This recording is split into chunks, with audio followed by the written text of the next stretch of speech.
welcome to In Conversation. Our guest today is Dr. Malini Ranganathan. She is a French national of Indian origin and is an internationally acclaimed Kathak dancer, teacher and choreographer. She has not only taken Indian dance forms to France, but has also emerged as India's cultural ambassador to France through a contribution across fields. She has been honoured by the Government of India, the Government of France and by international organisations for promoting cross-cultural cooperation. Here's a brief introduction of her.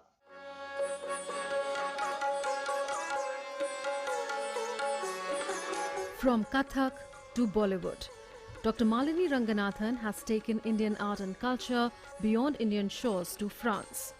Born in a Tamil family in India, Dr. Malini trained in Indian classical dance forms and Carnatic music before shifting base to France.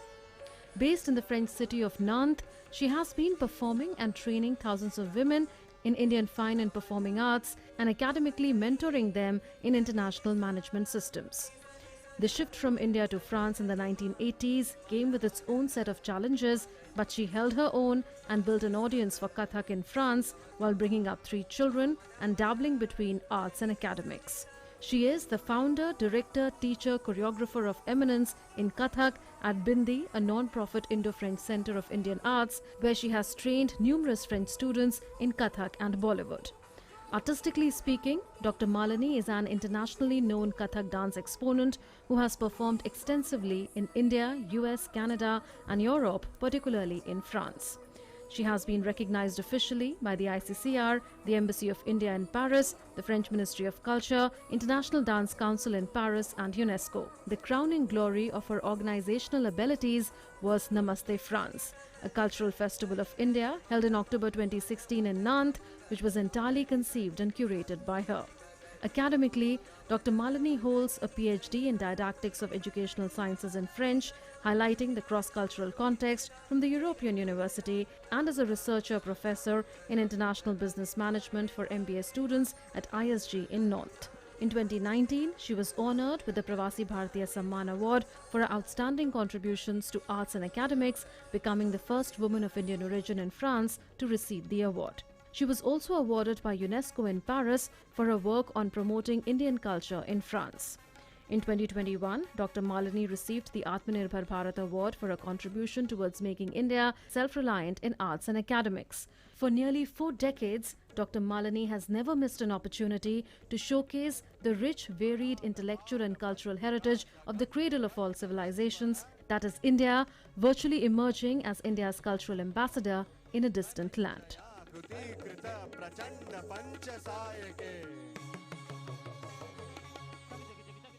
Welcome Dr. Malini to Doordarshan. Thank you very much for inviting me. Namaste, bonjour, and thank you. Namaste, bonjour. You came to France in 1983 as a young bride of 24, and it's been almost 4 decades since then. You've been promoting Indian culture, for which you've been honoured by the Government of India with the Pravasi Bharatiya Samman Award. Tell us your story in brief. Well, yes, as you said, it's been a long time, almost 38 years that I've been in France. When I came to France as a young bride, it was home, far away from home. And in the early 80s, obviously, France was not like India and not like it is today. So there was no internet, no connection, telephone was sparse. And the big change, a culture shock with the different language, food habits, etc. So I came with the conviction that my dance as a Kathaka, I'm going to be able to connect. So I came to France and performed a lot as an international Kathak dancer. And I realized that the performances on the Nritta part, which is the pure dance, of course, there was a perfect reception and very good reaction from the public. But I felt there was a lack of comprehension of all that was expressive. And that's when I said I must do something about it. I have to work on it, on me, and learn the language to be able to communicate with people the way I used to do in an international English-speaking audience. So how was that journey? Was it difficult to adapt to the new world that you had stepped into then?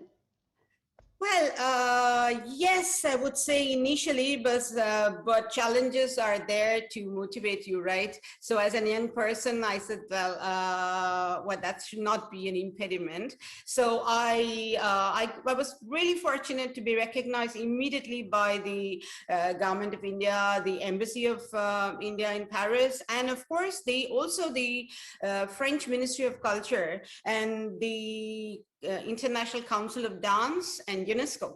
So as I was already a performing artist in India and I was performing for Doordarshan, I probably, that helped me. And I became the official dancer for the Embassy of India for quite a few years, and I was the opening artist for big festivals like India in France or Namaste France or Festival d'été, etc., etc. So I initially, I must thank my fortune to have allowed me to perform a lot. And then when I realized that I would like to go further in communicating with people, I decided to conduct workshops, and probably if you know the didactic way of doing things, like doing a lecture demonstration, teaching people some gestures and making them play it with me on stage. And then finally they understood little by little the mythological context and the other nuances of our Indian history, and that allowed them to connect with me. And I first 10 years was like teaching at the Conservatory of Dance as an optional topic, and little by little teaching young dancers, students, and public at large. I wanted to bring Kathak to all. And at that time, early 80s, nobody knew Kathak. Kathak was totally unknown in France. And of course, the language problem was an issue. And little by little, by inculcating our mythology and narration helps, storytelling helps, whether it is with language, words, or body. And that helped me. And yes, I learned the language initially through this medium of art. And finally, I went to master it to do my thesis, but that's a different story. Your achievements are remarkable. Today, you are an internationally known Kathak dancer. Did you always have the flair for dance from your childhood days itself?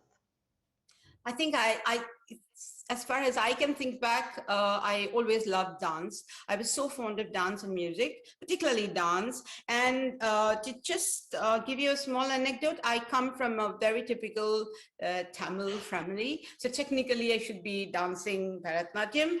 My mother initially had a big institute of Bharatanatyam and Carnatic music. So I did have this home atmosphere of dance and music. And I believe I was like 4, something like that. In the nursery class, they used to just put a music and let me dance. I used to perform and I used to make other kids stop crying. So my mission, I think, was very, very soon decided. I wanted to perform. I wanted to teach. I wanted to create. I wanted to make people happy with dance. And that was, I think, as far as I remember as a child. So obviously, as a child, I remember even my school friends, even today, they remember I was hardly in the maybe, 3rd class, 4th class, when I used to start creating my own numbers, whether it's Bollywood or whatever, and make the whole class dance. For me, that was the fun. And I was part of quite a few dance dramas, but I think I think that has carried on all through till now. I want to share my dance, and my passion for Kathak is, of course, something which is inexplicable. Tell us then about the training that you received in Indian classical dance forms and music in India. Okay, I mean, that's a very good question. Actually, as I told you before, I trained from my childhood in Bharatanatyam, because home was school was home. So I had to go to that institution. I also am a Carnatic musician, so I learned Carnatic music and Twangam. So that's my Tamil part of me. But at the age of, I don't remember, maybe 4 or something, I saw a Kathak performance for, all through the night. I think it was a great artist, Damayanti Doshi, and I just went mad about it. And I wanted to do Kathak. So I made a tangent, which was not easy at home because my sisters are Bharatanatyam dancers. It's quite famous. And I made a tangent, which was difficult to win at home, but then they understood my passion for Kathak. And this passion came at early age, and then I insisted on going to learn all the gharanas, to be able to create my idea of it. So I was initiated by Guru Pirtu Maharaj in Raigarh Gharana. Then I went to Damayanti Joshi ji for Lucknow Gharana. And then Guru Padma Shri Roshan Kumari ji is my final. I went to my guru, who's from Mumbai, and she introduced me to Jaipur Gharana, which is my favorite one, thanks to its, the dynamism, the technical virtuosity, and the tatkar and chakars. So my passion for Kathak has been from very early age, but I did learn to play sitar.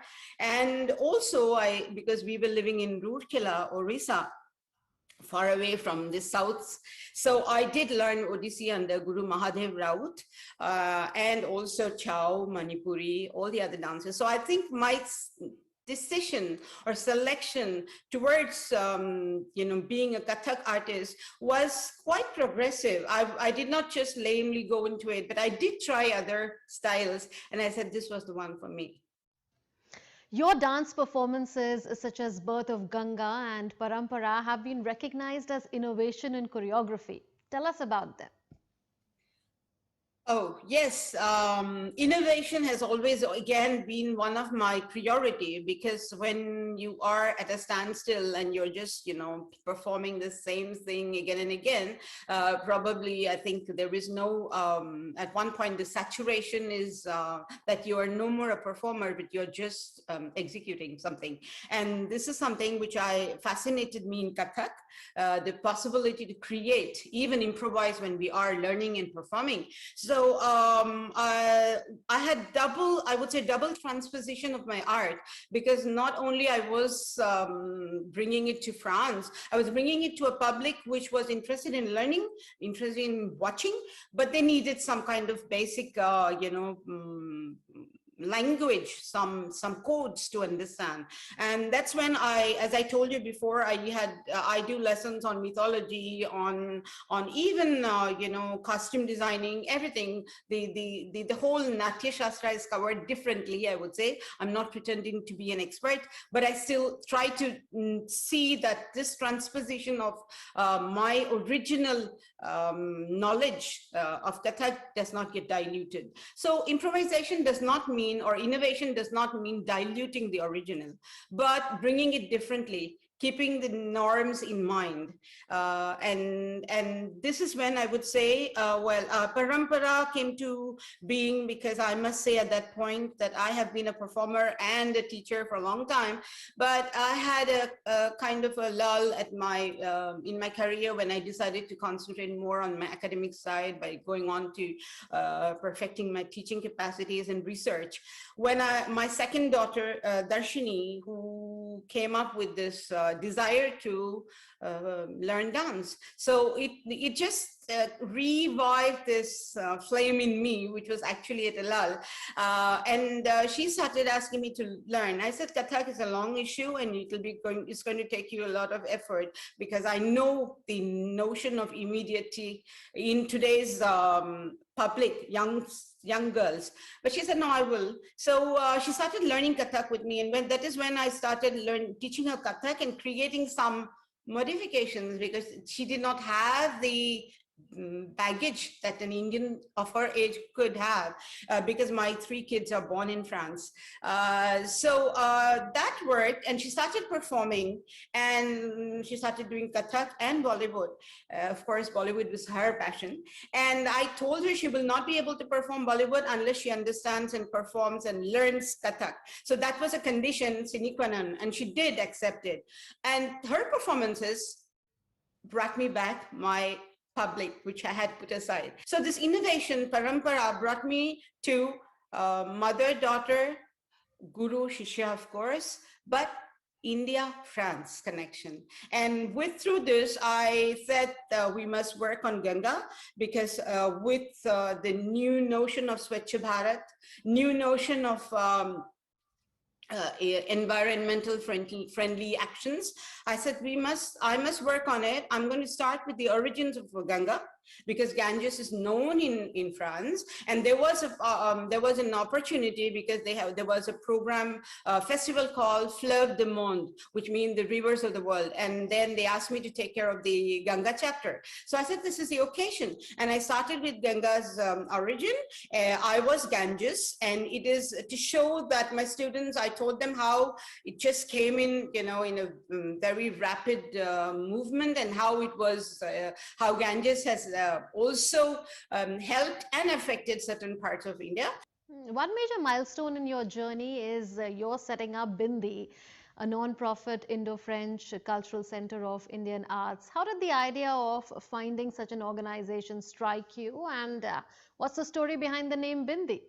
I wanted to make something available for all public. So it's like, open, a very simple organization. I wanted it to be non-profit. It's an NGO, and also represent a very, a simple way of approaching dance, because often Indian dance has got this cliche of being sacré or sacred. Yes, I try to explain to them that everything is sacred when you do it with heart and mind and soul. So this notion, and since I had the comfort of having, seamlessly assimilated with the French culture, and previously also inculcated into these French minds, the Indian ethos, it was easier to strike the balance, because I knew what they wanted, and I knew what I could give them, and I knew the limit. So creating Bindi was like just a result of all this. We started it as a very small unit. Bindi, the name Bindi, very simply because people recognize it. It was at that time the identity of an Indian woman, and I'm very proud to be an Indian woman. And it is also a symbol of elegance, aesthetics, and obviously it's also simple. And I started with that very small organization of only those who were passionate about learning dance, learning about India. We used to do mantra chanting, mandala, because as a textile designer previously, I had to use all my keys to reaching Indian cultural heritage. So it worked. And it just expanded, I would say, fortunately, into a most leading Indian cultural organization today. From the very beginning, if I should say, with considering both academic and artistic activity, I should have about trained 25,000 French students. It's interesting that while on the one hand you perform and teach Kathak and take Indian culture to the French on a large scale, you're also teaching international business and marketing at the International Business School in your city. That's a rare combination. So how do you manage that? It's interesting to do both, because it's probably the yin and yang in me. I've always been a dancer from the memory goes back, and I have been at school and continued my studies. So actually, I have really no real connection with international business, because in India, I studied as a textile designer at JJ School of Art. So I'm a pure art person. But then I did do my university studies in Cambridge. So English was part of my curriculum, and then I became an expert IELTS teacher. So and then went on to doing my doctorate in didactics of educational sciences in French from the European University. And also I qualified as a professor and a research person. So I do conduct lessons for the MBA students in marketing and management, but particularly I have opened some modules, which is doing business in India, knowing Indian culture, etc., etc. So I tried in all ways that the most venues possible, different domains possible, that I contribute to my country, my motherland. While you reach out to Indian students in your city and make them feel at home, you also help French students learn English. How did that start? Well, as I told you, I had passion for languages. I'm a linguistic freak. So I did learn many languages in India. In fact, when I was a student in India, I used to do quite a bit of dubbing for films division for those documentary films in different languages. I always loved learning languages. So I think I decided when I came to France, I picked up French only by myself, an autodidact. I think it's possible. So I think it's my mission now to give back to the others. So here in this case, I give it back to my students who are French, giving them confidence, training them in IELTS because they need to go and study in the States or Australia in an English-speaking country, and often they have a lack of confidence, and I just try to help them and make them comfortable and train them. Parallelly, I do think that my mission is also for the Indian students who come to Nantes. Initially, we had very few. Today, we have quite a few. I try to help them out for some, administrative work, but also keep them abreast about the different things that the do's and don'ts in France. I have also been nominated as the president of GoPio, Nantes in the west of France. GoPio is the global organization of person of Indian origin. And this helps me also to, combine my efforts because as artistic director of Bindi, I'm doing it on the cultural side, on the social side. It allows me to have more, I would say, visibility. And I try to organize different events sometimes for Diwali, Holi, Independence Day. So connect them so they feel that there's a home far away from home. And this is, I think, this is what we all should do because I think when we are, that gives me also satisfaction that I'm, doing something which is on the social line. My contribution does not just remain academic and artistic. So socio-cultural contribution is extremely important. And this goes beyond that because it gives a good reputation for India in Nantes. The Indian students participate, Indians and French mix, and we have, real, very good atmosphere. So I think this is what we're looking at. The unity in diversity that we speak in India has to be shown here. And they realize that what is being seen is different. Based on your experience, what would you say is the kind of role that cultures play in bringing two nations and societies together? Oh, what a wonderful question. Because cultural differences make the world colorful. It should not be an impediment. It should not be an obstacle to learning each other. But when you learn to understand and appreciate the other, then your culture comes of interest to the other. I think very importantly, we should not impose our culture when we arrive somewhere because we are not in our country. But if we take the first step to learn the language, understand the cultures, understand the codes, and say, well, and be respectful of it by also, assimilating the local norms, automatically there is a respect for your individuality. And I think when we know where we are, as an Indian, I would say our Indian identity, our culture is very firm and we should stick to it. We should be proud of it. And moment you are, that you can count on it, it becomes very easy to strike a balance to being, Indian at our heart by the way you behave, the way your way of life or your, the performing arts that you are with. At the same time, live as global citizens because you are respecting I would say, the said norms in the country. Absolutely. Well, on that note, we'll thank you, Dr. Malini, for joining us on Doordarshan. It was such a pleasure to talk to you. Oh, it was wonderful. Thank you so much, Doordarshan. And I would say to end, Jai Hind. Namaste.